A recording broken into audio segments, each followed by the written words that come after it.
Let's say you just started photography and you got a new Fujifilm system and you don't know which lens you want to get.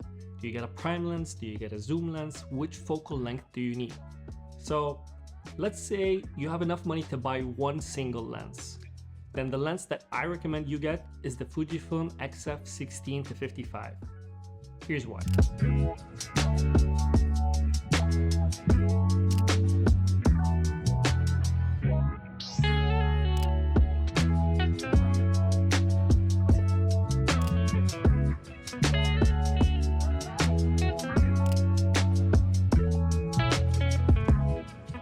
Now, without a doubt in my mind, the Fujifilm XF 16-55mm is my most used lens. This is my jack of all trade lens, and it does a bunch of everything really well. I personally have used this lens for the past 4 years now. I've used it for street photography, landscape, my portrait work, professional client work, and 99% of all my video work that you see here on YouTube is shot with the 16-55. For me, this lens covers so many scenarios, and it is one of the most versatile, if not the most versatile lens in the Fujifilm ecosystem. Now, as you all know, a 16-55 on a crop sensor is equivalent to 24-70, which is one of the most popular focal lengths in other camera systems. Now, let's talk about the build quality of this lens, making it one of the main reasons why you should have it in your bag. This lens is weather resistant, and I've been using it for 4 years. I've used this lens in Canada, in winter, in snowstorms, in rainstorms. I've taken this on Niagara Falls boats. I've used this lens when it was raining. I've used this lens in Qatar in extreme temperatures. I've used this lens in Dubai where there's sand and there's a desert. This lens pretty much can handle anything. And this makes it a workhorse of a lens. You can pretty much take this lens with you to any shoot, in any condition, and you will know that you have a lens that will not break on you. Now, this lens is made of metal and it is built like a tank, as I said.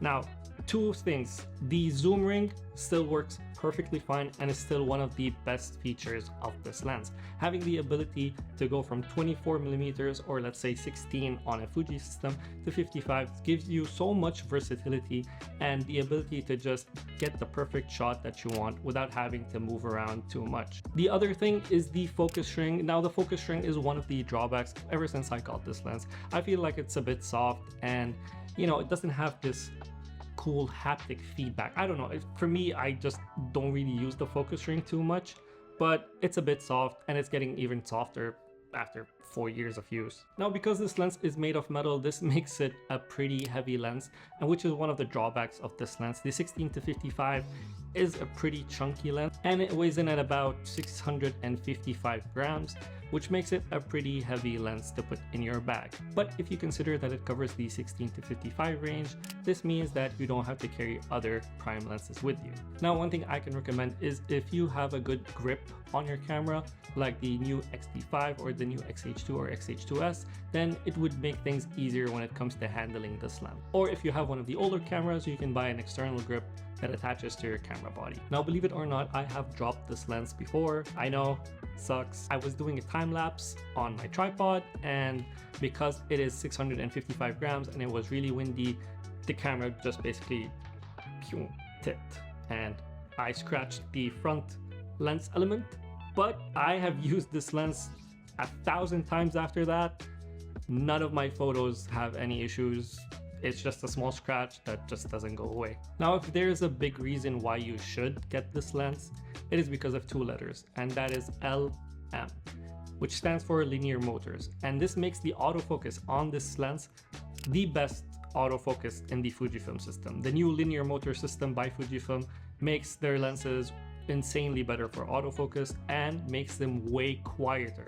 So if you remember, if you use any non-linear motor lens and you try to focus or use any autofocus, you're gonna hear that clunking sound, like, and it's trying to focus.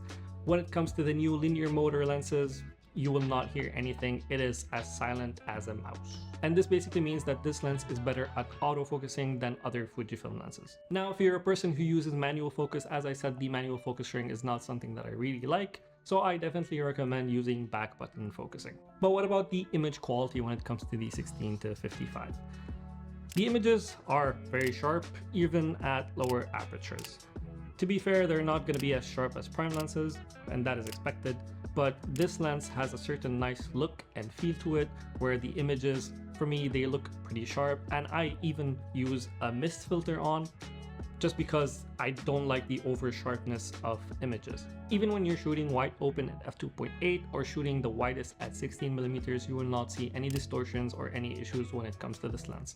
It has a very unique look to it, and it is something I really love about this lens. When it comes to the color, Fujifilm's color science combined with this lens will give you natural looking images that are not oversaturated, but just have a nice touch and look to them. Images have a nice contrast to them, which gives them more depth as well. So if I want to summarize everything up, I would say that the 16-55 is a versatile lens.